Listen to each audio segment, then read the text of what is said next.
4.000 km persegi lebih, sepertiga lebihnya ada di wilayah Lebak, dan 2.700 km persegi ada di wilayah Pandeglang yang merupakan selatannya Banten.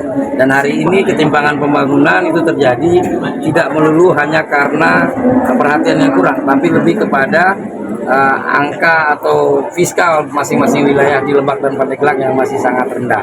Oleh karena itu harus ada upaya-upaya khusus untuk meningkatkan potensi yang ada di wilayah selatan ini untuk menjadi wilayah yang kemudian punya kemakmuran. Salah satunya upaya yang harus dilakukan adalah daerah otonomi baru, dan saya punya komitmen untuk mengawal daerah otonomi baru terkhusus untuk wilayah Jelangkaan itu bisa berjalan. Dan kemarin oleh DPR RI telah disampaikan bahwa nanti akan dibahas langsung ke RUU-nya. Pak, masih tingginya angka kekerasan anak dan perempuan di Banten seperti apa nih, Pak? Ya, ini merupakan sebuah kejadian yang saling terkait dengan tingkat kemiskinan yang masih tertinggi di Pulau Jawa, dengan tingkat pengangguran yang tertinggi di Indonesia, dan kemudian angka IPM kita terkait dengan lama sekolah yang masih rendah. Ini membuat hal-hal negatif tersebut masih terjadi. Selain masalah tingginya angka kekerasan, juga masih tingginya angka kematian ibu dan anak, bayi, dan juga masih tingginya jumlah stunting. Dan ini harus diselesaikan. Dan ini harus diupayakan agar kemakmuran masyarakat Banten itu berdampak positif bagi kita semua. Pak, untuk pendidikan sendiri, Pak, apa yang bakal Bapak? Ya, sesuai dengan kewenangan pemerintah Provinsi Banten, saya akan menggratiskan sekolah tingkat SMA, SMK, dan aliyah untuk SMA negeri dan swasta.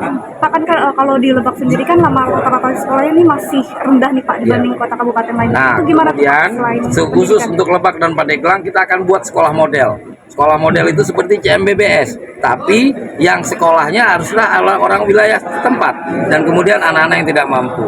Harusnya, yaitu yang saya sebut adil dan merata. Jadi keadilan itu adalah memberikan bantuan kepada masyarakat miskin, masyarakat yang memerlukan, supaya mereka lepas dari kemiskinannya, sehingga kemiskinan itu tidak dipelihara, tapi dientaskan. Bantuan keuangan, Pak, untuk Lebak dan Pandeglang masih rendah, Pak. Kenapa? Bantuan keuangan dari Provinsi. Pola kerja kita nanti tidak lagi pada bantuan keuangan, tapi lebih pada spesifik grant yang dibutuhkan oleh Lebak, yang dibutuhkan oleh Pandeglang, yang dibutuhkan oleh wilayah, itu yang kita utamakan.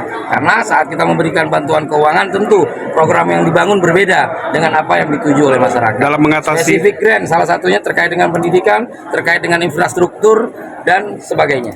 Pak Gubernur, target untuk suara di Lebak dan Banten ini berapa? Insya Allah saya punya keyakinan masyarakat Lebak ingin wilayah Lebak menjadi wilayah yang berkembang, dan saya punya keyakinan bahwa sebagai kader yang diutus oleh Pak Prabowo untuk turun di Provinsi Banten, saya punya keyakinan pemilih-pemilih Pak Prabowo juga akan mendukung kita, karena kita punya keyakinan tujuan Pak Prabowo bagaimana Indonesia maju melalui Banten maju. Demikian ya, terima kasih. Assalamualaikum.